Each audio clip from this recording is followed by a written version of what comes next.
You are listening to Dawg Days, the podcast from UGAsports.com, where we chat with former Georgia Bulldogs about their eras in Athens. Whatever feed you're listening to this, you can scroll back and hear podcasts from Terrence Edwards, Keith Marshall, Ryan Rankin, Arthur Lynch, a few others. And this podcast project is really growing, and that's because of you. You're rating, subscribing, reviewing, liking, sharing with your friends. That allows us to create more of these episodes and create more content for you as we mine for the best stories about the Georgia program. So thank you for doing that. Please continue doing so. On this episode, we have Jack Loonam, a former walk-on for the Georgia Bulldogs. He gives a really good perspective about the value of walk-ons and how vital that role is on the team as the program prepares for the next opponent each week. It's Jack Loonam on Dawg Days. Jack Loonam joining us here on the Dawg Days podcast. And Jack, we were talking beforehand. You admit that your name is not one that a lot of Georgia fans probably resonated with just because you weren't one of the star players, but you got to have a great story as a walk-on. So if you don't mind, if you'll just remind fans who you are, what you did at Georgia, and then what you're up to now. Okay, yeah. Well, my name is Jack Loonam, and I was a walk-on tight end when I was at Georgia. I was part of the Dream Team class of 2011 that everyone remembers. I actually was given the last preferred walk-on spot by Coach Lilly in late spring of 2011. For those who don't know the difference, preferred walk-ons basically get offered a chance to be on the team, living with the players, taking the classes, everything except we don't get paid, the scholarship checks. And other walk-ons, like other buddies I had, they would be trying out in the spring before spring practice or in the summer before summer ball, so they could fill positions of need where we needed bodies like linebacker or kicker or lineman or wide receiver. So that's how I was known. I was a little unique part about me that people might remember was I was a Army ROTC scholarship cadet as well as playing football. So the Army paid for my school while I was there. And I commissioned as an Army officer in summer of 15, right after I graduated. And I've been at Fort Hood, Texas for the last 3.5 years, deployed for 9 months in the Middle East during one part. And I'm transitioning to my next step of life after the Army around Thanksgiving. So if anyone out there is looking for a job, I'm available. So, but I'm really excited for the next step of life. I really enjoyed everything football did to me to make me a better Army leader and officer in the first Cavalry Division out here at Fort Hood. And now moving forward, everything I've learned from it. That's a hint for people in Athens that you have an opportunity to hire a former football player and a veteran that is ready to work. Yes, definitely. I'm definitely ready to do something different. But the Army has brought me so many blessings and life lessons that are so invaluable. And I can't imagine doing anything different of football and Army at the same time. What was your schedule like on campus doing ROTC and football? Oh, it was pretty long days. I would be up at 5 a.m. to be there at PT at 6 right outside of Ramsey or wherever we would do it at on campus. Do that for an hour and then go shower and go to academic study hall. Wherever we had that at, and then after that, go to classes for 3 or 4 hours in the morning. Go back to football to get either treatment in or watch film with the guys, get ready, and then we would go to practice, for about 2 or 3 hours, and afterwards we'd either have study hall or studying, or potentially on Army activities I would go to. I had to miss actually certain practices on Thursdays for our Army labs, which are basically when we go out in the forest at Whitehall out there in Athens, and we would go do squad attacks or platoon ambushes, different Army outfield kind of exercises, land navigation through the woods in the middle of the night. And I would just balance those with football workouts or practice. And thankfully, Coach Lilly and the guys were really great at knowing that, hey, this is what my scholarship for was. And Army was absolutely awesome with knowing that, hey, this is a really big deal and a great recruiting service for them and something I always wanted to do. And as long as I was in good standing with them, which thankfully I kept, I was able to do both all 4 years I was there. You must have had one of those Michael Phelps kind of diets where you're just pumping in 20,000 calories a day just to get by. Man, I look back at myself and I'm like, man, how did I look that way?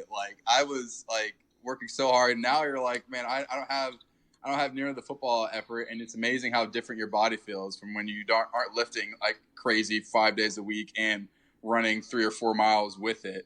Like some Army guys know do that, but it's nowhere near like the pace and motivation you had in college, like you were doing with those. So take me back to your recruiting days. So you're from Lexington, South Carolina. Well, I guess let's start with high school football, because South Carolina, not necessarily known as the Georgia, Florida, Texas kind of state for high school football, but a lot of great players came from there. You mentioned some of your rival schools were the schools that AJ Green and Marcus Lattimore went to. Yeah, we've well, when I was in high school, we had Stephon Gilmore, Marcus Lattimore, Jadavion Clowney, and Shaq Rowland, who I played with at Lexington from little kids all the way up till high school. I won't lie, though. Shaq was the reason why I got on Georgia's radar, because Coach Lilly and Coach McClendon were recruiting him hard. And I went to the Georgia camp my senior year. Shaq was a year younger than me. And I went to the Georgia camp my senior year and got on kind of Coach Lilly's radar for how I performed there. And I told him to keep me in mind and look for me when they came to watch us play. And they came to the game my senior year when we played Burns in the state semifinal, and Coach Lilly and Coach McClendon were there, and they recognized me and saw me. And I put together my high school senior film, and I sent it to Coach Lilly and all of them afterwards. And I got a call in March of my senior year that he told me to come up to his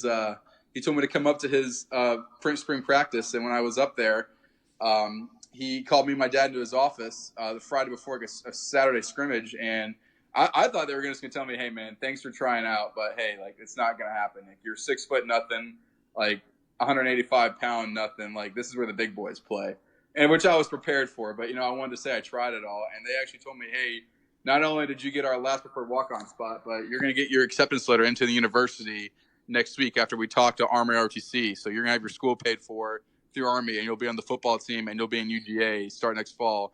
And they left the room briefly, and I think my dad almost cried because I couldn't believe that it actually was happening. It was probably one of the greatest days of my life. It was so. And then immediately after that, they took us downstairs, and I met Coach Tarashinsky, and he gave me the off-season workout plan, and that's when reality hit in really quick that I had to put on some pounds. Yeah, so you switched positions, right? So in high school, you were more of a linebacker and defensive end, and then at Georgia, you were tight end?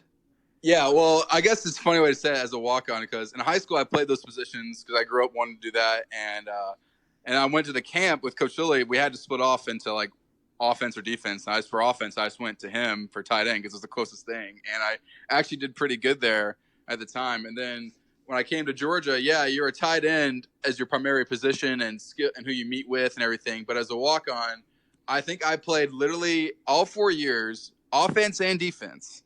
I think I played every position but kicker, punter, and quarterback, and that's about it. I played every position on the offensive line. I played every position on defensive line, linebacker, wide receiver, tight end, a little fullback action, some safety. And then on special teams, I played every position on special teams that they needed me at some point. Like, it may have been for a few plays or whatnot, but every position on special teams I lined up at one point just because they needed bodies, and that's just what you do when you're on the walk-on team. You go where they need you to go, and the grad assistants are all there. Shout out to all the grad assistants.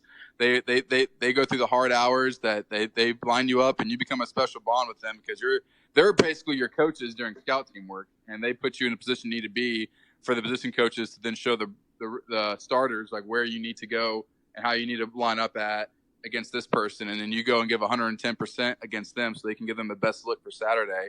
And if you're cheating them, you're just going to cheat the team. So it really does mean a lot.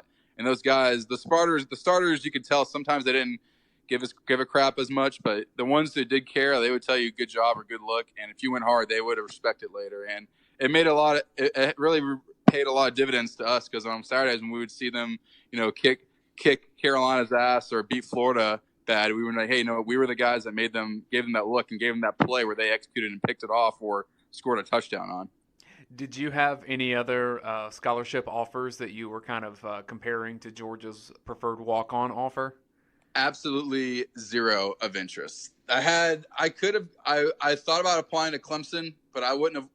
The passion I would have had growing up as a big Bulldog fan, but my dad went to vet school there when I was a kid, so I grew up in Athens and loved them growing up as a Dog fan in South Carolina after that.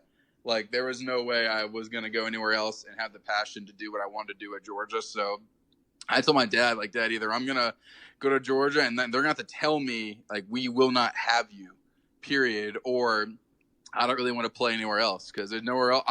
If I played anywhere else, I would have just looked at like the Saturday football schedule and seen that Georgia was playing. I'd be like, man, I want to be in that game, or I want to be where they're at that weekend. Like, I respect the guys who play D2, D3, or those other small schools. Like, they love the game and grind it. But to me personally, that just wasn't what I wanted to do. I wanted to be at the big boys in the SEC, and if I didn't go there, then I wasn't going to play.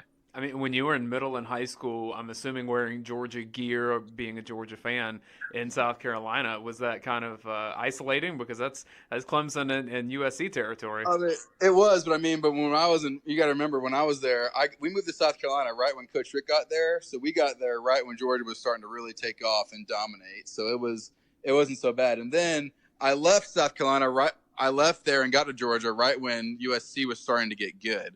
So unfortunately, we lost to them 3 out of the 4 years I was there. It's kind of a sour point, but I mean, I still beat Carolina once in college, and I beat Clemson once in college. So I'm very at peace with that. And I got to be dressed out for both those games, which is one of the coolest feelings I got to have, knowing I got to play against my home state and we beat them that way. Did John Lilly ever tell you what stood out about you that kind of grabbed his attention on that workout? It's not as much. I think he just saw that I listened. I was disciplined. I actually gave effort and executed. And the funny thing is that whenever Shaq Rowland, his senior year, he decided to go to Carolina, which I think it was probably better for Shaq. And I mean, it was good for him. But we got to play against each other the year we beat Carolina. He had a few good plays on like one drive where he was killing us, and I kept looking at Coach Lilly and say, hey, I told you, man, that guy's good. But he knew that, of course. But the funny thing was, after Shaq committed to Carolina, one of his coaches, our basketball coach, who was great friends with our family and a big Bulldog fan, he texted Coach Lilly after Shaq committed to say, hey, sorry, we really appreciated all the recruiting and everything. We really wish Shaq could have gone there, but I think that's the right choice. And Coach Lilly goes, hey, it's fine. We got Jack Loonam, so I think we all worked out in the end. And it's funny, but at the time I thought, man, like that tells you all about Coach Lilly. I mean, he's the absolute man. And what I already said about him last week on the podcast of what he is, like, I will echo that times 10. Like, that guy, he is who I would want my son to play for on any team anywhere. I don't care if he's coaching at Florida. I would let my son go play for Coach Lilly. Don't matter. That's as much of a compliment as I think someone from your background and fandom can give to a guy. Yeah. Like Coach Lilly could sell Florida or Tennessee to me as a father of a young star player. Or even if my son was like in my situation as a Walker, I'd say, hey, do you want to go there, or do you want to get taught by a man who's going to teach you about football and life, and you go play for that guy wherever he is. And I know that he's in the NFL now with Orson in the Browns, and he's going to do great things there. I'm rooting so hard for him and those guys this year. So when you come in with that dream team, I'd almost forgotten that it was called that, but you're right. That was such a big hype around 2011. First of all, what was just that feeling for you of being part of that recruiting class? And then when you guys get in a room together, do you just kind of look around and wonder what the possibilities are for that class? Well, I didn't know, and none of those guys knew who I was. I mean, I went to UGA my first day of school, like August or like mid-August of 2011, and I knew 2 people from my high school that were sophomores there. That one was a friend and one was I kind of knew, and I knew 0 athletes. I knew 0 football players. Like, no one knew who the heck I was the first day of practice when I showed up. But I met all those guys at the spring game my 2011 year, and I sat in the room with them just looking around. And one of the first guys I met actually was Jay Rome, who ended up being one of my best friends while we were in college together as tight ends, and he's still my boy. So I love that guy, and I wish I could see him more often. But hopefully, when I move back home near Georgia, I'll be able to see him on the games or something like that or whatnot. But he was one of the first guys I met, and just sitting in that room with all those guys, I remember following all you guys in high school, like my junior senior, like, oh yeah, we got Ray Drew, oh yeah, we got this guy, we got this guy. I remember, and now I'm in the room with them, like, oh my God, these guys, like, I'm about to be like boys with all these guys and like teammates with them and grow up in college with them. And we ended up having a really interesting, good class while we were there. We went through a lot of ups and downs, but now I still keep in touch with a couple of those guys. Like I talk to Watts every now and then. A couple other guys, with social media, it's a lot easier to keep in touch with all of them and see how everyone's doing.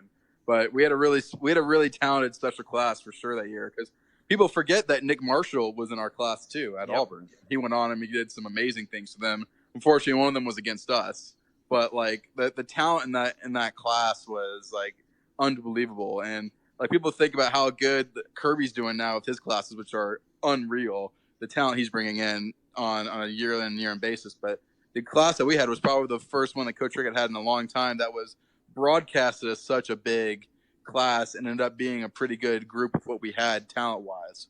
Well, and even if it works out for a couple of the other guys, you've got Isaiah Crowell, who obviously is still in the NFL, proving that the talent that he has. And then Nick Marshall played quarterback at a high SEC level, and then he plays, he played defensive back for the Jacksonville Jaguars for a couple of years. So it's just insane athleticism across the board for that entire class. There's definitely a what could have been if all of that funnels in the correct direction. Well, it was interesting because when we were in the locker room that year, Coach Rick even told us like, there had never been a class that he had been at Georgia where every class that came in on the first day of classes together ended all together, which I think is interesting when you look back at it. I don't think that's ever happened at Georgia in the last 20 years. When you look back on it, all these guys who started at Georgia end at Georgia, and everyone's going to have a guy that transfers, a guy that, leaves early, a guy that gets kicked off the team for, just whatever reasons, So it was interesting to think about that. And I look back on it, I think like, wow, most of our class was pretty intact for the most part. But then I look back at like that 2013 class that had like, they ended with like almost like they had like 30 something guys come in my junior year, and they ended I think with like 10 or 11 actually stayed with the team and graduated, because the rest of them just either got kicked off or transferred or whatever it was. So it's crazy to think how if you look at classes now when they come in, how much of them are stick together through 3 or 4 years. Yeah, and I think the transfer portal is having a little more activity happening on those rosters. And, you've heard Kirby Smart even say how the roster management's more difficult now, making walk-ons like yourself even more vital to the program, just because sometimes, Georgia all of a sudden was a little lacking at tight end going into this season. They had to figure it out in recruiting at the last second, and that would have potentially opened up spots for walk-ons on the team. I want you to kind of give me a little bit more of an idea of what a walk-on does in terms of kind of the weekly regimen and what you provide to the team, because you hear coaches say how vital it is to have the looks that walk-ons provide. And at least for our fans, a couple guys that are current walk-ons or former walk-ons. Stetson Bennett was a walk-on. Now he's on scholarship after coming back to Georgia. Prather Hudson, running back from Columbus, he's a preferred walk-on as well. That's kind of the role that you filled, but from that tight end position, and then, as you mentioned, all over the field. All that to say, can you kind of give us a little bit more specifics on what you provided to the team on a weekly basis? Yeah, so like during the season, we would, at least while I was there, during the season, on Sundays, we would have a workout, usually late afternoon as a team, and the walk-ons are included. And then Mondays, we have film where everyone gets together. We have like a team meeting, and then we dismiss to special teams meetings where walk-ons are usually in there, so we can see like, okay, the next team that we're going to scout and see and review the last week's film. And then we go to position meetings briefly, where we get kind of a little intro. And then once the position meetings start actually diving into film work, the walk-ons would leave and go to the team meeting room where we would then be briefed on the next week's plan of Mike McDonald, who's now a linebackers coach at the Ravens. Our boy Mike he was there all 4 years I was there. And he was the one in charge of the scout team offense. And we get breakdown of the team we were playing that week. We'd watch some film of them that we would watch every day during the film part. We get told what position we're going to play. We would watch on film like, hey, this is going to be you. Watch how this guy does this route. Watch his mannerisms. Watch the little details he does. Because they're going to say that because the coaches above them, like Grantham and Pruitt, were telling them, hey, we need to show them these little niches and things that these guys do, so our guys can get used to seeing them. And it gets ramped up a different on Tech Week, which I'll get to later. But basically, we do that whole thing all week. We're during practice time. When they're doing like before practice starts, they're doing like a little pre-look with the scout team guys, and the actual starters are getting a little walkthrough looks on it. Then we go through special teams, like stretching and special teams, where we emulate the, like, let's say we're playing Florida, we're emulating Florida special teams for like about 15 minutes, and then we go do position drills, some like pass skeleton, 7-on-7. Linemen do some lineman pass rush drills, and then we do some team on team, and then we go into scout team work for the majority of the practice, and then we split off on one field, offense is on the other field, and we would just go over for about an hour of just constant plays of running different situations, like we're on the goal line. All right, we're in 3rd and 10. All right, this is what Florida does. This is their package, and then all the scouting guys are all wearing a different jersey number of the team we're playing, so everyone knows, hey, 81 is the guy who's their primary tight end receiver here. Or obviously the quarterback is notorious. And when I was there, we had Christian LeMay, Jacob Park, Faton, or Bryce were always the quarterback we were playing. And then if we had a more running style quarterback, depending on what quarterback we had, we would have either a guy who was able to take some hits, like Michael Erdman, who would come in on scout team for option teams, and he would take a pounding, but he would be the great special scout team quarterback for that. And then that'd be all during the week. And then Thursdays was pretty much the rehearsal, and we would just do scout team work for about an hour and a half straight, and we'd go over everything. So Grantham and Pruitt would make sure they see everything done in all situations. So the coaches and the players were all keen on this is exactly what we're going to do against these guys, and we'd go over every scout team script. So every play that we had on film, we would cover that the coaches wanted to see. And then on Fridays, the rest of the team is pretty much off. They're going to get like maybe some walkthrough with the starters themselves, and then they're going to get on the bus to go to the hotel or to the airport to fly out. Walk-ons, we had to do an extra workout there that day, and Coach T or Coach Van would work us out for an hour and a half. We had to be there. It'd be us or the Redshirt guys. And it's a different mindset and lifestyle between a Redshirt player and a walk-on, or guys that are maybe like second or third string who've been there.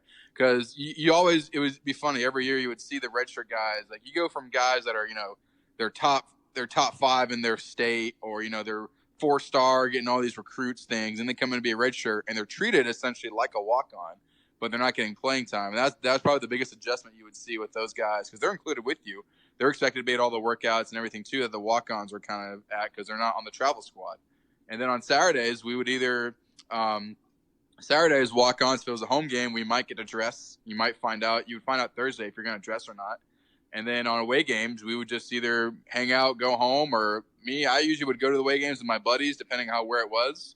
Or you stay at home and just watch the game from there. And then next Sunday it starts all over again. That's got to be a strange feeling to have like the practice all week as you're used to from high school and everything, but then not to have a game, to put your energy and effort into. Did that take an adjustment for you? It kind of was. I mean, I knew Dayne the first day I went to practice there at Georgia. It was like August. It was like mid-fall camp of 2011, and I just gotten done, playing with Shaq, where he was probably the best player I'd ever seen at that point on a football field. And he was like five-star player, the number one player in the state of South Carolina, he was about that way from his sophomore year on.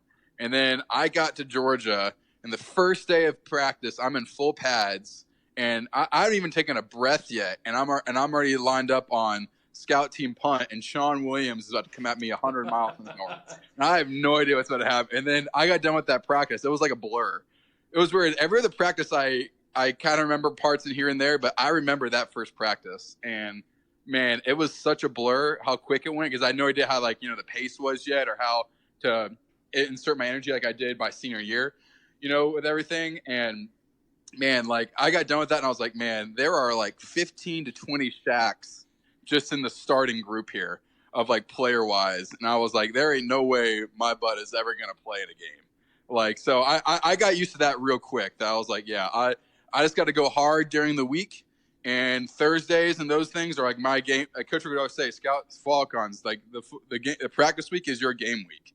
And I would play hard and go hard during that, to know that on Saturdays, if I dressed out, it would just be kind of fun to relax and just enjoy, all the moments of the Saturday, pageantry that is college football and a game day in Athens. Or or I would go to a game, and instead of taking in some adult beverages like some of my other friends, I would actually want to like stay sober during a game so I could watch it and see like, okay, they're going to do this during this time frame. We practiced this week, and you would see that in games. It was actually really neat to see it from a totally different perspective and vantage point than when you were like a high school kid just rooting for the Dogs. Now now you knew what they were going to do. You knew what this team had practiced against. Like you knew what we had done well in scouting with and what we had not done well.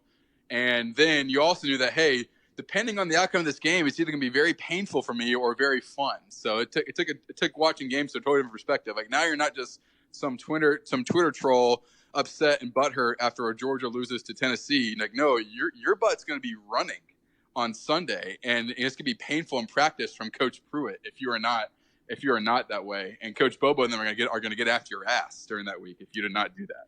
You kind of become a coach on the field a little bit, or even a coach kind of watching it from that coach's perspective, understanding, the game plan that you're putting in.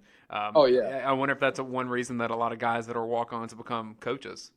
Yeah, I could see it because, I mean, you could tell, I could tell you right now who, like, on a football team, like, who the probable coaches are going to be on a team. It's going to be the backup quarterbacks because those guys have to know everything, like, those guys have had to know everything Aaron and those guys had to do and be ready for. And then when they get done, they're watching it too from the game on the sidelines. So they have the best vantage point, So those guys get to know it and learn it so well. And other walk-ons too. Like, yeah, you get to not only like I was learning like a new offense each week. Like, granted, yeah, we had a play card in front of us every play, but you still had to know what to do and you still had to watch them. So we had to learn a different offense. Every 1 week it might be a spread attack like we got from it might be a spread attack like a old ball coach Steve Spurrier passed in. The next week it's a spread attack that Clemson runs. Oh, and the next week it's a running attack that Arkansas had, and then after that it's some podunk D2 school who just runs the spread, and then after that we play Tech who runs the option, which is a completely different perspective on how to prepare for that team. So it was a different thing each week. So the walk-ons knew, like when we saw Georgia Southern and Georgia Tech back to back, we all cringed a little bit because we knew that was going to be a rough 2 weeks of practice from the scout team perspective. So go through that with me. Like when you're the guy running the triple option on the scout team and you're prepping for, I'm assuming in your case, a lot of chop blocks that you're attempting to deliver. Yeah, because I mean, they would put guys like me who are supposed to be tight ends or an undersized tight end and go be the guard or tackle because they had to get to second level or get around really a lot quicker than the other linemen, and we had to. So I would just wear the long sleeves that week and just put the lineman gloves on and just kind of like crack my neck a little bit and just be ready to go take a beating. And we would just practice that all week and just do that. And you got a lot of field turf in your face, so you just got to get used to washing that out after practice. But I mean, it was worth it though because I mean we beat Tech every year except for my senior year, and we got really good at doing that because we had the same defense essentially in. Well, what I hear there is that as a lifelong Georgia fan who had to take those beatings on the scout team, that you hated Georgia Tech even more. Oh my God, yeah. Like I hated those guys. Like I think Georgia walk-ons across the country were really happy to see that Jeff Collins took over the team because they're just like, oh, those guys are never gonna know what the struggle was if you were not a walk-on during the Tech option days. Yeah, there aren't many of the traditional triple options left. I guess Navy and Army are close to them. But even Georgia Southern's gone to a bit more of a spread option. Yeah, so and then if you go, like I've thankfully gotten to go to those Navy Army games, not because of an Army guy I am, but just to go see them. And man, those guys run that thing. So like those guys, they're a clinic. Now that I've learned more about the triple option from being a walk-on player with it and seeing how they do it, those guys do it. Oh my gosh, so well. Like it's if you ever want to see the triple option done right, just watch an Army-Navy game and you'll just see tenacity, discipline, and like execution at the best level of an option offense. Man, if you've been to those and then some of the Georgia games you're talking about, you've really seen a lot of the best that college football has to offer. Oh no, yeah. The Army-Navy game is something that I would recommend anybody at any point in their life go see. It is so cool. It's so much bigger than football. When you go there and you learn about it and what those guys do and everything. And then the game is just so cool because the student section is a bunch of it's like 5,000 people in military uniform. and they're all rowdy they're just as rowdy as the Georgia student section, but they're all like, you know, in uniform, and it's so cool and funny, and they're hilarious, and that's like the little bit of freedom they get, because they get to actually like go to an NFL stadium where they actually get to serve alcohol, and they get rowdy and fun, and it's a really cool environment to see those two schools with all that tradition and back and forth at each other. It's so cool. Like it's definitely on the bucket list. If you're a true college football fan, you need to go see that game in Philadelphia or Baltimore or wherever they play it at. It's so neat. You had mentioned that on the scout team, a lot of the big responsibility was to mimic, you know, an opponent, a specific player. And a famous recent example of that was what Stetson Bennett did before the 2017 Rose Bowl with, you know, being Baker Mayfield. And Mel Tucker gave him such praise for giving them such a good look at what Baker Mayfield would try to do. Do you have any specific guys that it was your responsibility to mimic who they were, that was kind of fun for you? Well, for me, not as much, because, you know, the tight ends don't get as much love. And me, Jared Chappell, Greg Mulkey, those are two of my tight end walk-on buddies. The longest time I was there, we did the most of the tight end work when I was there, and we just rotated between different people doing that. And Jared was probably the best athlete of all of us all. Mulkey was probably the bigger guy, and I was just the guy that would help clean them up along the way. So, but we just would rotate between different tight ends there and just like say, hey, Jared's been doing a few. Let me go get some reps. I've been doing it for a little bit. Mulkey would come get me. But so I didn't do it as much personally, but I did see how different like they would usually put the scholarship guys as the best guy they would emulate. They would be the ones who are the receivers or the running backs. Like Kyle Karimpolis did an absolutely amazing job all 4 years I was there of knocking out that. And then, like for quarterback wise, when we had Jacob Park or Fatan, they were usually the ones who were trying. They were the ones who were knocking out the best like looks of those quarterbacks that Jacob could run, and they took it on themselves to really try and show Grantham or Pruitt that, you know, they're better than them, and they would get after it in scouting, which was always fun to see, because you could see which scholarship guys had a chip on the shoulder and said, hey, I see that y'all don't think I'm good enough to play this year. I'm going to go and show y'all. I'm going to go and prove to you guys like what I'm about. And they would get after it on scout team with the defensive players, with the coaches there. And then you would see the guys who you could tell like they just kind of were just going with the motions. And before you know it, those guys are at like last chance you, because they can't deal with that, or they can't work hard. And so I was like, hey, this is competition, man. Like, you know, you're not going to get everything you want. There's only one ball, and so many receivers can play at one time on a game. So, and it is what it is. Like, it's not your turn. Seniority is a true thing in football. I mean, and I think that's, yeah, you're talented-wise, can play above that. But, I mean, if you've worked hard enough and you've paid the price, like, you know, you're going to play. And if you haven't yet, and you're just a so-so and aren't an amazing talent at this level or work hard, like, you're not going to play. It's just straight up how it is. I bet the competitive drive on the scout team, though, has changed a bit with the redshirt rule, where, you know, you can play in 4 games and still get your redshirt for the following year, because, you know, some of those scholarship guys that are redshirting, maybe first half of the season they're doing that, but, you know, toward the end they're trying to earn some playing time, especially if a team has guys that are nicked up. I mean, you saw Devod Wilson come in for Georgia in the Sugar Bowl after his knee surgery, and he's still able to redshirt. You know, in a couple cases like that, I bet that's changed some of the mentality of the scout team. Oh, absolutely. I think that rule is, when I heard that rule this past year, I thought that was one of the best things the NCAA has done, because it makes so much sense. Because if a guy's only going to play in a few games, like, you know, he didn't play a full season. Don't waste his year away.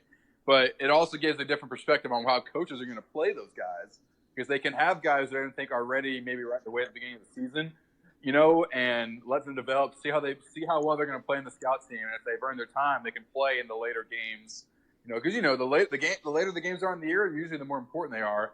And then also, if homeboy is so good and he plays well in the first few games, and then he gets hurt, like, you know, game 3 or 4, but he shows a lot of talent, we can still redshirt him, and he can heal up, maybe get some reps at the end with the scout team, and he still be a contribution to the team. How much did you guys on the scout team look forward to G-Day? Because I know that's where a lot of the memories get made, just in terms of being on the field in Sanford Stadium in front of the fans. Oh, G-Day was always a blast, because it was like the one time we could actually get a chance to truly have somewhat meaningful snaps in a game, because, you know, we're only playing so many guys, And some guys got to play on both sides of the ball, depending who they are. Like I remember Hugh Williams for us. He had like a white jersey on, then he would throw on like a red oversized practice jersey to get into the game so he could play on the red team as well. It would just be like that for tight end wise, and some of our guys did that as well. But yeah, walk-ons love G-Day because we get a chance to actually, like, that's probably the biggest game of the year for us usually, because we know we're going to play. You know, we know it's our offense we're playing. With this springtime's the one time where we really get given the playbook and told to learn it and try and do it well with reps, because during the season the coaches aren't going to waste their time as much on the scout team guys or redshirt or walk-on guys, because they're, you know, like, we're worried about beating Tennessee this week. We got to get the top 3 guys ready and a new offense and get them down on it, and then they move on to the next team. And fall camp, they're really taking a whole new group of freshmen and them in there, and they can only take so many guys to fall camp, because people don't realize that the entire team does not go to fall camp. There's only 105 of the 125 guys there. They might take a couple of walk-ons here and there at each position if they don't, but they're going to take the scholarship guys first. So there's 85 scholarship guys, and there's 105 people going there. You're only going to take 30 walk-ons of your 50 or so that you have on your team. So that's a total game of how many guys we need at this position, how many walk-ons can we give, or whatever it is. So that's why in the spring game, you know, everyone's there, everyone's going to play, you know, everyone's going to compete in some aspects. So you need to learn the playbook to hopefully get a chance to play and rep. And I mean, I know one of my best friends, Ricky Lowe, had an amazing fumble, like, interception thing at the midfield and ran to the end zone and scored a touchdown. He was like a fifth string defensive end, and it was so cool for him. Right. And I was like, he'll live in lore for that and walk on history because of what he did. Walk on history. That's a book that we need to have written. I like it. Yeah, it was like so you'll see guys who are walk-ons at G-Day, like, really going to play hard, and you may not forget about them until next spring, but they're there and they're playing hard during the week. But they might be emulating that, like, guy from Alabama or that guy from Vanderbilt who's really good that week in practice, but you just don't hear about him because they're not playing on Saturday. I want to take you to that 2012 season, because from your tenure, that was definitely, you know, from Georgia's talent perspective and results perspective, the most exciting leading up to the SEC championship game. What did you just see from that team in practice, and then heading into that SEC championship game? Is it a hopeless feeling knowing that, hey, your job is done and you're a fan again at that point? I think, well, I'll tell you, as a walk-on, honestly, I was there from 2011, 2012, 2013, 2014 seasons, and we played a lot of great teams those years. We had a great team every year, despite what records may have said. Like, I think if half our team didn't have their ACLs blown out in 2013, we would have been just as good. And you look back at that schedule, we were so many plays away from being like 11-1 or 11-2, and then we were also so many plays away from being like 4-8. You know, if you look back at that schedule and the teams that we played. But there are only 3 games that we ever prepared for in the walk-on perspective. And this is total credit to our GAs on offense and defense and special teams and our coaches staff and our players who bought in. But there was only 3 games where, after all the film work we did, after all the week went, how the week went, that I truly felt that we were not going to probably win that game, because that team was just that good. And the atmosphere we're about to go into was that crazy. And it was LSU in the SEC championship game, Carolina the 2012 year, and then that Bama team was so good. They were close. I thought we might, because we had such a talented team, but I was like, we're going to have to come out guns a-blazing to even have a chance, these guys. We cannot come out there with an A- game.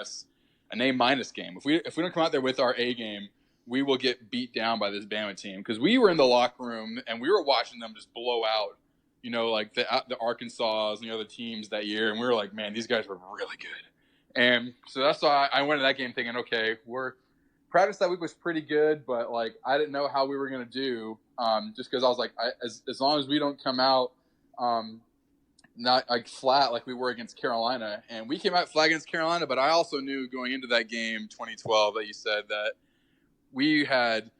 I'd grown up, Dane, in that stadium. I'd grown up in that area. A lot of those players had never been to that place. And Coach Lilly even asked me to talk to some of the tight end guys and, like, how that stadium is. And I was like, guys, it's going to be rowdy. It's going to be loud.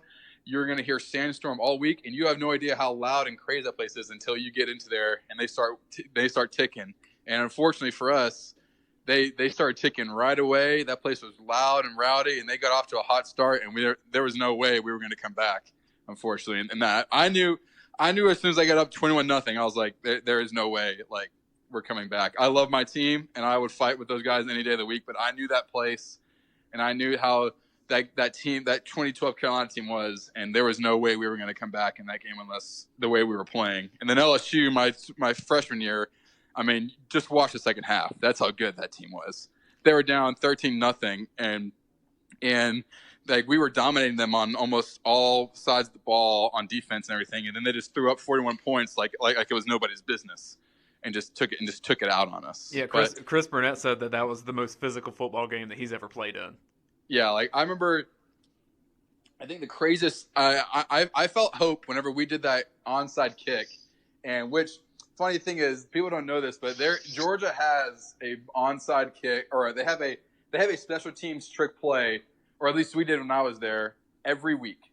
Like we had one in the bank every week, no matter who we played. If we played Charleston Southern, if we played Alabama, we had a special teams trick play ready every time. And when we had the one for LSU, we had planned on, okay, they aren't going to recognize Bogate at the guy right next to the kicker, so we're going to line him up there because he wears 32 and we put gloves on him.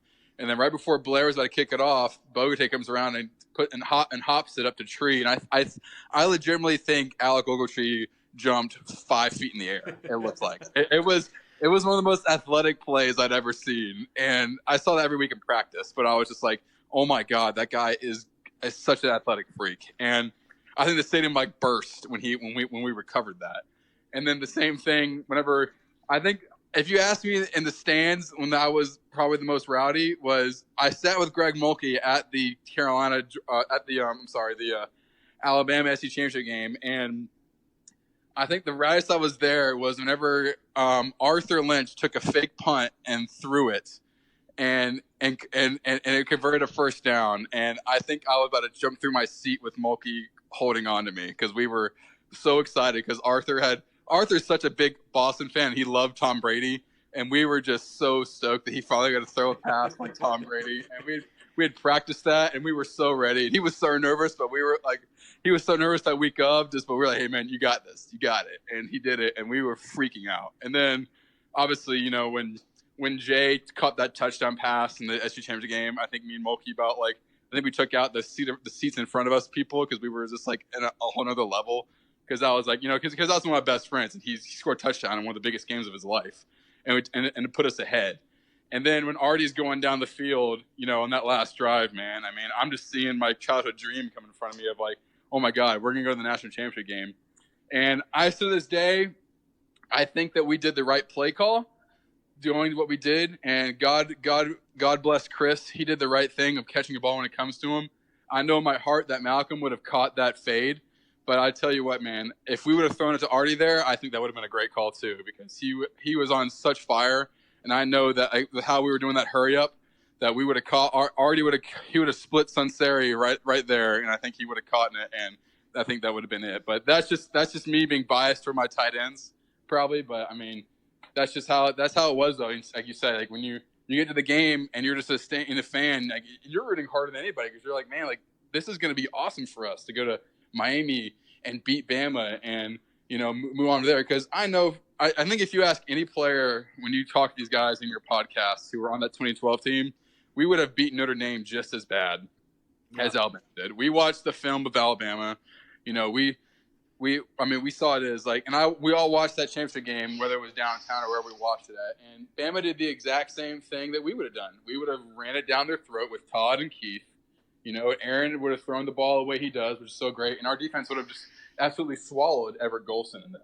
So, Yeah, and I think on that last play that it gets talked about so much in 12 against Alabama, the way that I've always understood it is that the play call was designed to be very quick, that Aaron Murray throws it, and either it is a touchdown catch kind of in that corner, or it's an incompletion that allows for another play. That's the explanation that I heard. It makes a lot of sense to me, but I also understand the people that say you have to spike it immediately. I understand both of those things, but you want to give yourself as many plays as possible, and it's just there, differing opinions on how that happens. Yeah, and I agree. I agree, but I'm also on the side of like our offense was so good at the hurry up. If Bobo did a great job of practicing with us that all week and doing that, and you think right there, the pressure is on Bama there because they just came back from a crazy, comeback. They're Alabama. They're the greatest team in the world, and they're on their heels because Aaron Murray and Arthur Lynch are chopping them up going down the field, and then we're right there. And like you said, if we spike it, we give not only the current great Georgia head coach and, in my opinion, the best college coach of all time, a time to put his people in, get to scheme it up. They've been there all week. And you got Jeremy Pruitt as the DB coach on that side of the field too. Time to think of a play. Whereas if not, you got them rushing. You got 18 to 22-year-old kids who are just like trying to catch their breath in a crazy intense moment. And we're on fire there, and college football is all about momentum, and we got the momentum there, and that's why I believe we should have just, like you said, kept going with it, and we did exactly what I would have thought we did. Spiking it, yeah, is great, but what happens though if we spike it and we call play call and it gets incomplete or intercepted, and then everyone's like, oh, we should never spiked it, because it's always 2020 looking back on situations like that. But I believe in our coaching staff at the time. Bobo is probably the best. Coach Bobo is probably the best offensive coordinator I ever seen or played with, because obviously he's the only one I had, but that guy knew his football, and he knew how to motivate his players. And at that point he had been so well groomed and learning offense from Coach Rick, going through the struggles of his first few years of being an OC to then that point he was on fire. Our offensive numbers show it. Our offense was on fire that year. We were so good, and I think at that point, trust your gut, trust your quarterback, trust your players, and let's go balls to the wall, which I think we did. And unfortunately, C.J. Mosley just happened to get a tip on the ball, and the worst thing that could have happened there did happen, I think. So, sports are crazy, and things happen whether they're planned or not, and you always can't account for it. That's part of how it happens. You had mentioned that you got to suit up for Clemson and South Carolina, and how that was important to you. Can you just kind of give me some perspective on when players play against teams either from their home states or, maybe they have friends on the other side, just those connections that happen that you really get focused on and that becomes a special memory? Oh, yeah. Well, I got to Georgia, like I said, in mid-August of 2011, and after the Boise State game, which we all got to dress out for, some of us like me were just in Jersey, but that was so cool enough as it is. I got to run out in the field with Georgia in a primetime game, which I was almost, I was like my dream at that point, and it was so cool. But then the next week I find out on Monday that I'm going to dress because I got Scout Team Player of the Week. I'm going to dress because I did a good job on special teams, and I'm going to dress for Carolina. And this is my second week really in there. So I'm freaking out because I'm like, I had all my friends and family from Carolina were coming to the game anyway. Some more came with the found out I was dressing. And then to dress at my first game in Sanford Stadium as a kid growing up, and it's against that team who I grew up against, cheering against my whole life and everything. I was probably had the most emotion in my life as a football player at that time. Like I could have ran through a wall when we ran out through that tunnel. I was so excited, and then unfortunately that game was a wild game, man. And I was pretty upset after that game just because, we had lost 2 games in a row. We didn't know what was going to happen.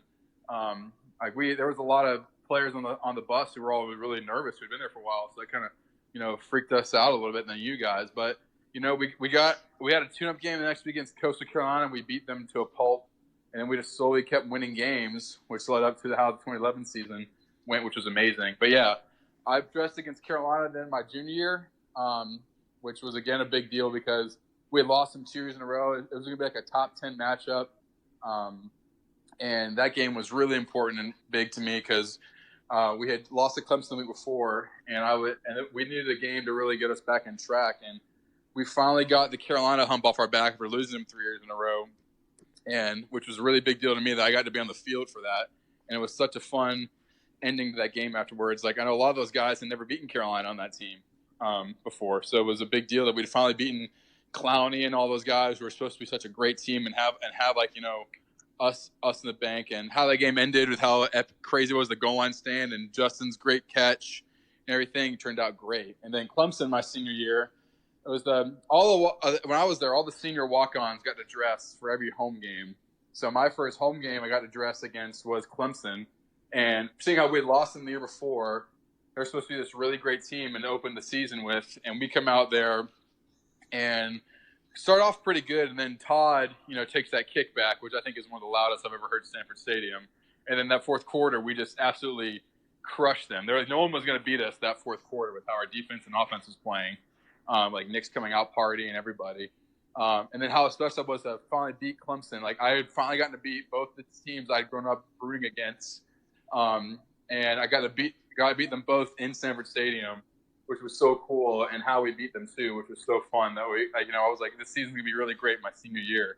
And then unfortunately we lost to Carolina the next week. I was away. I got to go to that one, but that's a whole different, you know, conversation of how we shouldn't have lost that game. But and then I got to play actually my senior year against Charleston Southern, the other Carolina team we played against, and Coastal Carolina. So every South Carolina-based team that Georgia played against my tenure there, I got to play against them in Stanford Stadium, which was pretty cool. You just needed a scheduled game against Wofford, and I think you would have had the grand slam. Oh yeah, right? if we'd have had Wofford, I'm definitely going to that. I'm definitely going to that game. I'm going. So, what's the hardest hit that you either took or delivered in practice?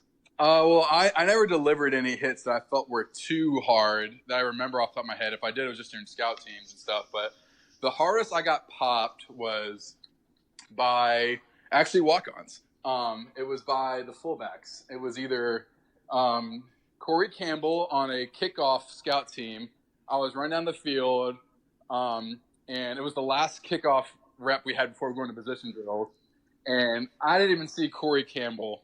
And that guy was just jacked. And I didn't even see him running down the field hard as balls, and he just nails me in the side of the head.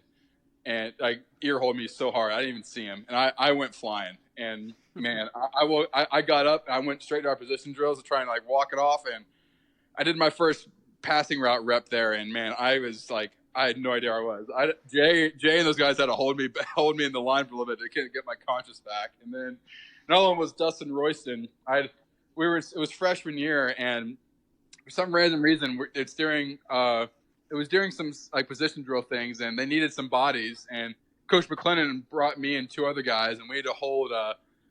We had to be like a blocking dummy for the fullbacks to do pass pro against. And basically, we just run up to them, and they just pop us. And man, Dustin Royston gave me a hit right in my head. He probably doesn't remember, but I do. I'd never been hit that hard at college yet, and I was like, oh my god, like he rung my bell. Like don't discount those white fullbacks, the walk-on guys. Him and Merritt Hall. Merritt took your head off too. They had a chip on their shoulder. Them, Taylor Maxey, Christian Payne, those guys. When I was there, they hit you harder than almost anyone in the whole team.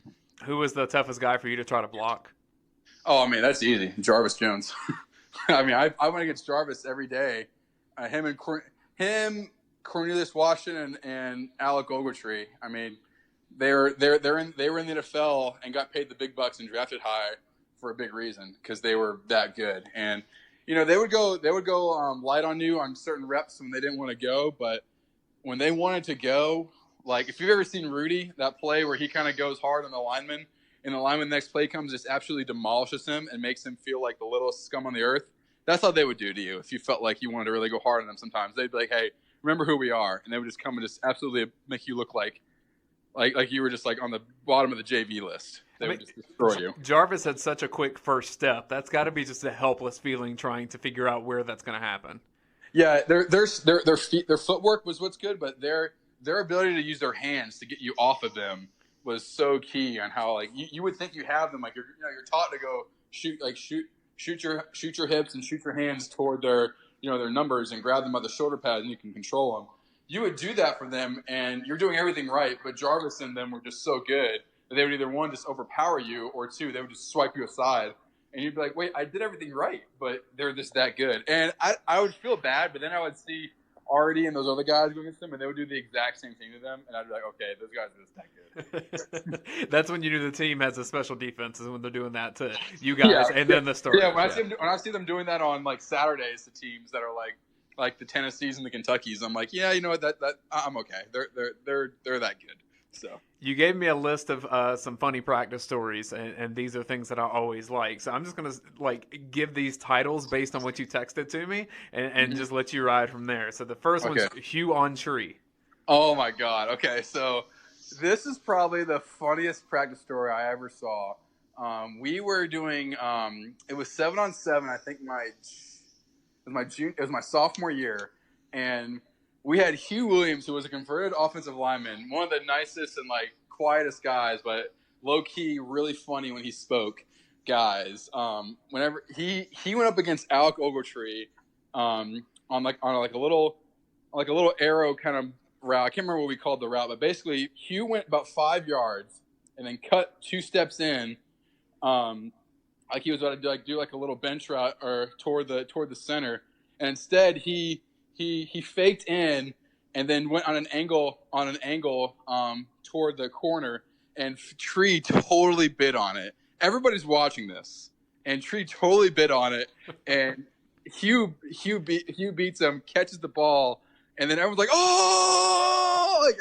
Everyone's laughing so hard, and then Hugh at that point was growing this epic mustache, and he comes back and is kind of just jogging slowly back and just looking at everybody, and gets his little index finger and wiggles it like a caterpillar on his lip on his face mask. And it was one of the funniest things I think I'd ever seen. I'm sure you guys did not let. Absolutely awesome. I'm sure you guys did not let Alec Ogletree live that down for a while. Oh my gosh! If you ask any tight end, they'll remember when Tree got beat by Hugh. That was when he was welcomed into the tight end room. After that, Sailor's cold practice. Oh man, Sailor.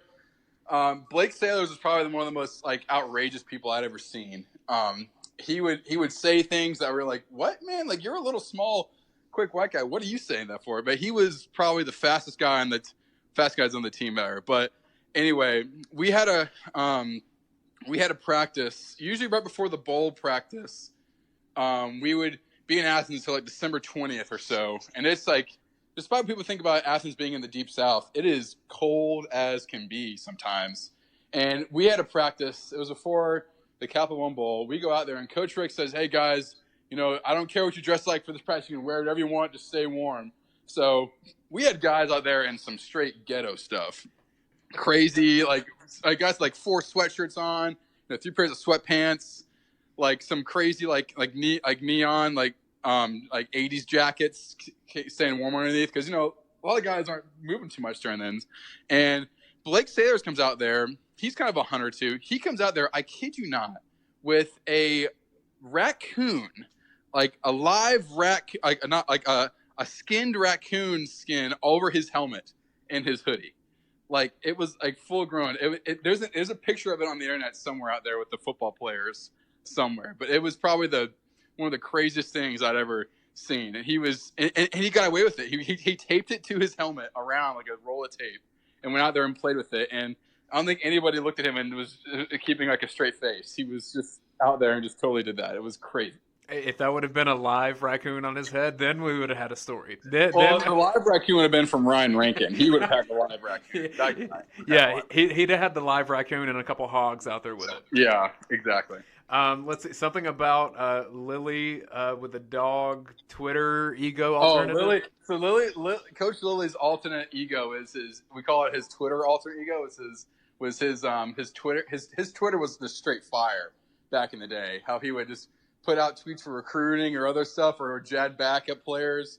Coach Lilly's a really nice, mild-mannered guy, but when you get him on Twitter, he would just fire back at guys, and if they tried to post something ridiculous, or he would show his age, or he would put some rap lyrics out there, and we call him Lilly Dog, which is kind of alternate ego name. So all the tight ends remember Coach Lilly. His nickname was just Lilly Dog. So how he would have if you look back at his Georgia Twitter, it was pretty fire. It was pretty awesome. Death Row.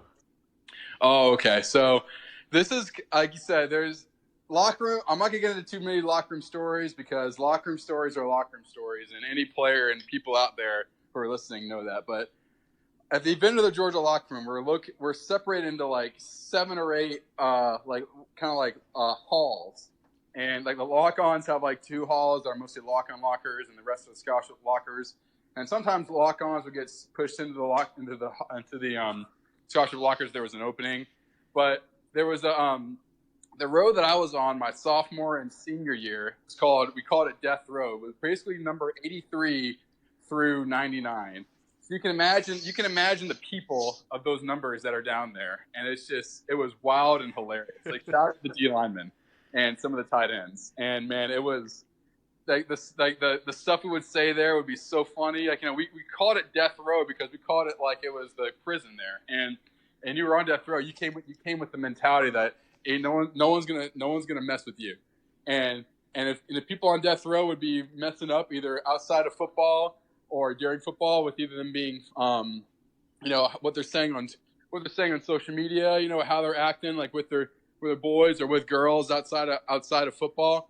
We would put them basically in the I can't remember what we called it, but it was basically like those lockers there. We would take their locker name and number and throw them in there and say you can't get out of this until you basically redeem yourself, keep yourself on death row. And it was so funny. So like it was just a different mindset of people on that row, and it was so fun. And then the row next to them was death row, like it was all the linemen and some of them, and they would just say, "We can't hear you. We're death row." So that was about it. And all the other lockers rows were trying to say stuff, but no one was death row. Death row was known as a different mindset and the savage lifestyle. Yeah, it sounds like on and off the field. Sounds like the intimidation factor was at a high. It was absolutely hilarious.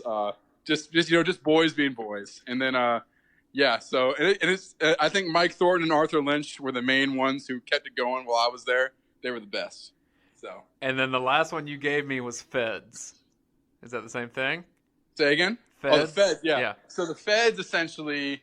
For us, the Feds were, you've heard the term Twitter police, the people that call you on. Yeah, there was definitely people at Georgia that, and either the athletic administration or the support staff or some of the players, we would call them the Feds. Like if you would go out and basically tell on the boys for what they were doing, or kind of be that guy who'd be like a suck up or something like that, or telling folks things that shouldn't be told, like you were the Feds, and you get called out mostly by Ruben Falohi. He would call you out more than anybody, or they say that, "Oh, you're the Feds," and then everyone would just get on you and saying you're the Feds. So that was one of them. And the last thing I think I don't know if I put on there was our July 4th team runs. So during football in the summer, we would have football players are working year around the clock. We're working out every day, like they're working out right now while we're speaking this. I guarantee it. And on July 4th. We usually, as a team, would get together because usually in the summer, the teams are working out at like 6 a.m., 8 a.m., or in the afternoon for some of the older players. Most of the freshmen would come work out at 6 a.m. because they have to, they have to get used to the lifestyle and kind of get indoctrinated. Like very much welcome to college, rookie. And but on July 4th, we would always have a team run that morning because we would have the day off that day, and then wouldn't had to be back for football until the next afternoon. So we would usually have like a July 4th team run. We would either go run on the practice field for something or go run down Millage or go run to the stadium and back. And whenever we did that, it was mostly led by Watt Stantzler, Hunter Long, Austin Long, and the other linemen and those guys, David Andrews, that all of us would get in as American flag style stuff as we can and go on the run. We wouldn't be wearing team gear. We would be wearing like American flag cutoff shirts, American flag, short shorts or whatever, or American flag, Uncle Sam hats of all different kinds, or as Marshall Morgan did one year, he just wore an American flag, and that was it, and like some short shorts and a bandana, and we would go run to the stadium and back, or go there and back, and then we would do that, or another great fun story from the summer, and we would always do those in the morning, and then as soon as it was done, we would go enjoy July 4th at Lake Burton or wherever else we enjoyed July 4th stuff as college kids, and then. Another fun thing we did was, two other things. We would do the Millage scooter run, which was a thing that the football players always knew, was that during fall practice, during summer camp, during the sorority rush, we would get there would be basically like a group text message between the leaders and them during summer. Like usually the team leaders like Aaron or them would call out, and they would because their sisters or good friends would be during the rush with all the beautiful co-eds down Millage Avenue during their rush thing and being outside. So we would get a call or text at some point, and the whole team would get together, and we would just get out there on our scooters, and we would go drive down Millage shirtless and just saying hey to all the new beautiful co-eds so they could all know who the football team was. And that's how you recruit to UGA, right? That is how you recruit. But we would just get together. It'd be like a mass, like, I'm going to say it's not a mating call, but, like a text message like, get your scooters are going down Millage. Everyone would get there. We would get rowdy and just go down. People would sit scootering behind the other guys or like double seating it and just yelling and being as rowdy as possible, going down Millage, saying hey to all the new beautiful girls and honking at them and everything. And we'd just say, hey, welcome to Athens. I think we can agree that Millage Avenue through all the years is still undefeated. It's still undefeated, and it doesn't change. It's still beautiful. But hopefully my girlfriend doesn't hear that, but it's fine. It's still beautiful. I don't care. And then the last thing we did, which is probably one of my favorite things that we would love with Coach Rick, was we would do. I'm sure you heard about the Ramsey. Oh yeah.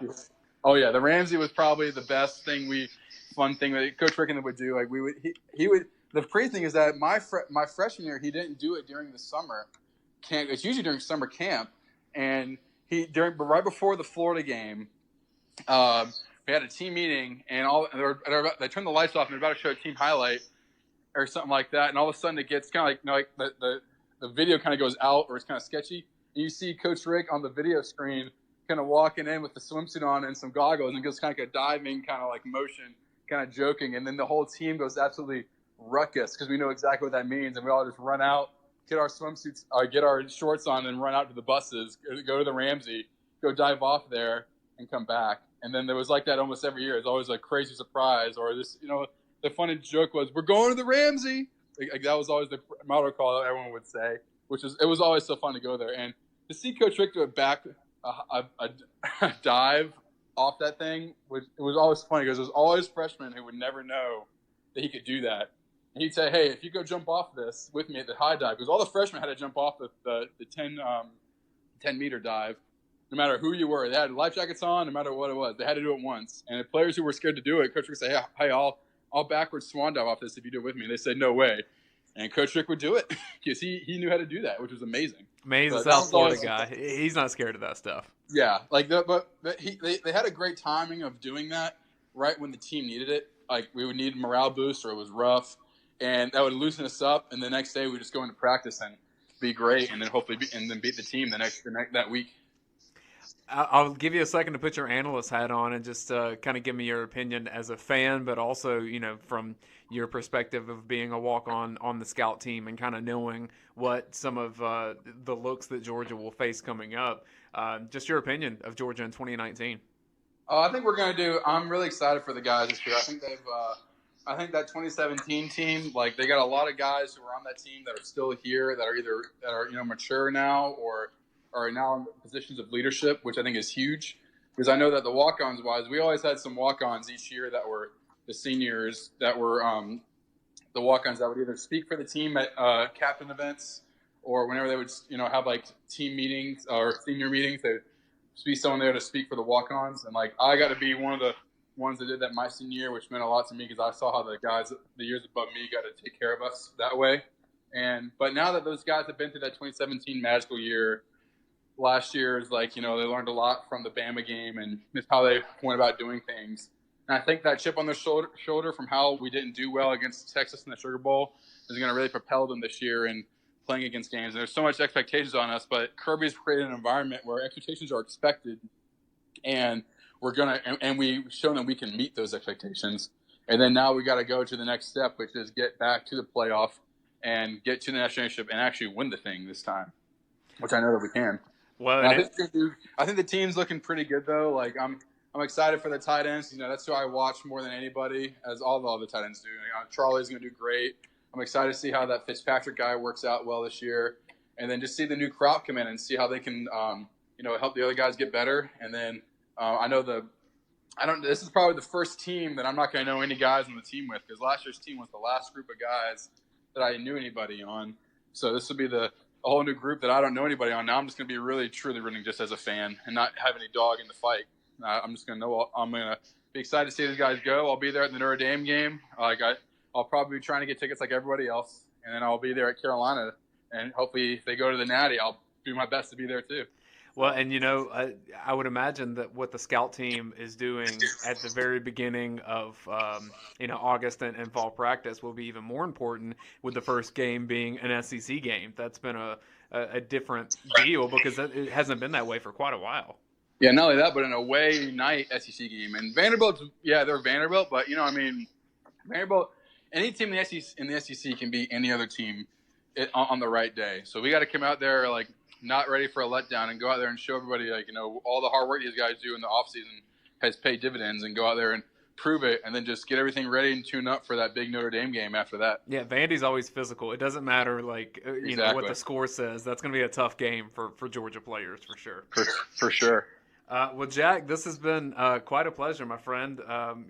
Really, thank you for your time, and congratulations on what you're doing with your Army career, and then what's coming here in a couple of months, where it sounds like you may have Georgia on your mind again. Yeah, man, I appreciate it. Yeah, the Army's been great to me. Middle East deployment was big, and giving me a chance to learn a lot about myself and serve the country the way I wanted to. I wouldn't be as successful as I am as an Army officer without Coach Lilly, Coach Rick, and all my teammates who were so close and good to me, teaching me how to be a good leader, how to be one of the guys, but also know how to take control of actions when you have it. As we learned through MAT drills and all the different things we learned through college. So I'm really excited for the next step in my life. I've been texting Artie since he's been doing his thing the last year of deciding to go to the Army. I'm really excited for him. He's going to do great things. He's just the kind of guy that's going to be great at what America needs in their armed forces out there. So I'm excited to follow him in his next chapter of his life and start the next chapter of mine, and hopefully living in Athens and working somewhere where someone needs something from me. So if anyone needs me, I'm available to work, like you said. So I'm excited for the next step, though. And thank you again for asking me to come on here. I really enjoyed it, and love getting to talk about the old glory days of when I played. And I love getting to have a chance for the Walkons to get a kind of perspective on how we do things on that end of the road too. Yeah, I think the walk-on perspective will appeal to a lot of our listeners. And I'm even going to plug the show here for a second. So Jack already had a prior relationship with Roddy Nabalsi, as a lot of players do through recruiting and the process of being on here. And he had interest in kind of telling some of his stories. So if you're other Georgia players like Jack that want to come on and share your Dawg Days stories, this is the spot, man, because we've already had 5 or 6 of these. I've got 2 more in the bank already happening. So thanks for having interest in being a part of this. That means a lot to me personally. No problem, man. I'm looking forward to hopefully meeting you guys again soon, and tell everybody I said hey, and definitely go Dogs. Big thanks to Jack Loonam for joining us here on the Dawg Days podcast. And it's really a great reminder of how many people it takes to get this operation going, where Georgia is ready to play a football game at the highest level every single Saturday of the fall. If you like this episode or previous ones, please continue to support us with rating, subscribing, reviewing, sharing, just making sure that anyone in your life that cares anything about the Georgia Bulldogs or the SEC knows that this podcast exists. And if you're a former player and you would come tell some of your stories, hit me up on Twitter at Dayne Young, DayneYoung. My DMs are open. I'll say that. People don't often say that, but they are. This is Dawg Days from UGAsports.com.